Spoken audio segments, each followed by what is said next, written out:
On President Trump's trip to Japan. He's scheduled to meet with Prime Minister Shinzo Abe as two big regional trade deals hang in the balance. Team Fox coverage continues now. The Fox Business Network's Hillary Vaughn reporting live in Washington. Hillary.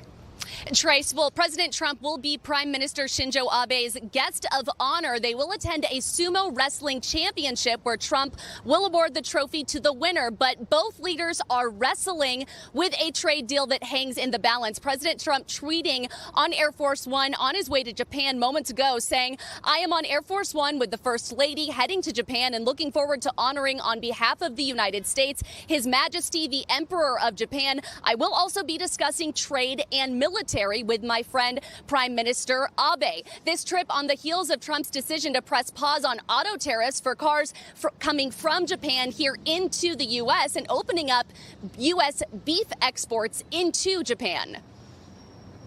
So we opened it up with Japan, first time ever.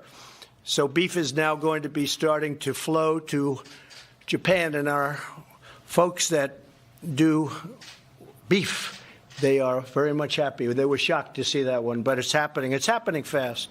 But that deal is not happening fast enough for some Japanese businesses like Toyota, who say the president's goal to draw down car imports from foreign countries sends a message that their investment is not welcome here in the U.S. President Trump will attend an event tomorrow with Japanese business leaders, while the U.S. and Japanese trade delegations hold their own summit in Tokyo, really hoping to lay the groundwork before the Trump-Abe summit on Monday. The U.S. essentially wants more access to Japan for our agricultural products, and Japan wants the U.S. to promise to permanently remove all car tariffs against their industrial businesses. Trace?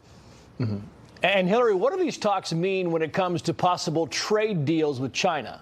Well, the president is really putting out smaller trade squabbles with trade partners like Japan, the EU, Canada, and Mexico in order to focus solely on China. Following yesterday's $16 billion bailout that he gave to farmers hit hard by China's retaliatory tariffs, Senator Chuck Grassley tweeted this, quote, "China needs to wake up and realize the U.S. is serious about their abuses. President Trump ran on cracking down on China and is keeping his promise. Free trade is a two-way street." Now, as China continues to go after farmers, Trump says he is going to get tougher on tech from China, saying yesterday that Chinese telecom giant Huawei could be now a part of these trade discussions. That is a new step forward if it does happen. China's Ministry of Foreign Affairs commenting on the president's comments yesterday, saying in a statement, quote, "The mutually beneficial cooperation between China and the U.S. has been impacted, and the two sides are now unable to resolve differences through friendly negotiations and continue to promote shared interests as we did in the past.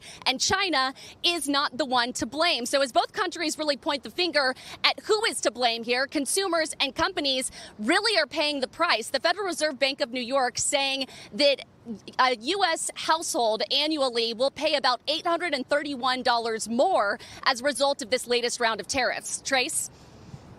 Hillary Vaughn live for us in Washington.